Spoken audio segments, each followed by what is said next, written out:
Welcome back, Officers of the Republic. It's your course on Honorable Police Chief APGAINS. We have another episode of the When to Farm playlist, the playlist that tells you when the best time to farm each and every team in the game, whether they're core teams, backbone teams, galactic legends, and for today's video, auxiliary teams, teams that are important. They're not the cornerstones of a roster, but without them, there are many situations where you would be less effective and you would not be able to succeed because you don't have the right auxiliary team. Today we're talking, of course, about Qui-Gon Jinn. Now, Qui-Gon Jinn is a special character because he involves probably one of the most powerful early to mid-game factions in the entire game, Galactic Republic. Of course, they are an endgame faction as well because of JMK, but so many good random comps and characters in the very early and mid-games can be thrown together with anything Galactic Republic, and he is no exception.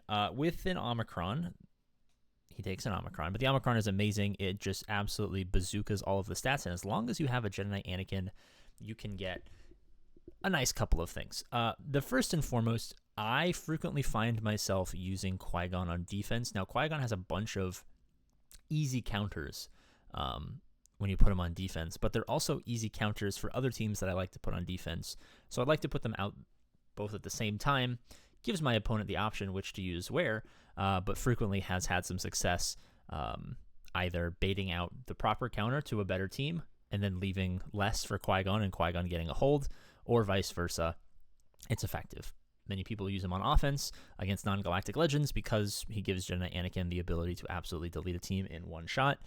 A very, very effective team. Now, you don't necessarily need Ki-Adi-Mundi because I know a lot of early game players are not getting Ki-Adi-Mundi shards, especially because people are not doing light side territory battles, and I'm not sure if it's faster to get him in the current way of doing all of the shards you get from using getting guild tokens of some kind, getting the TB tokens. But I run him with Yoda, Anakin, Ki-Adi-Mundi, Mace Windu. If I didn't have Ki-Adi-Mundi, I'd probably put in like Ayla Secura for stuns or something like that. Now, a lot of people prefer Grandmaster Yoda on like a JML team.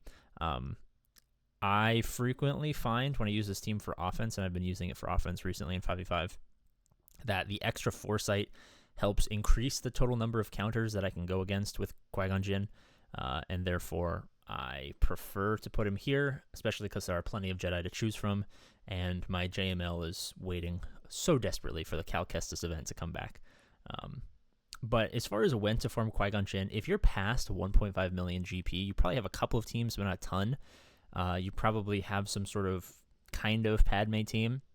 That's usually about the point where I would recommend getting Ki-Adi-Mundi or Qui-Gon Jinn, up to like a gear 10, gear 11, maybe gear 12, and slapping the Omicron on him.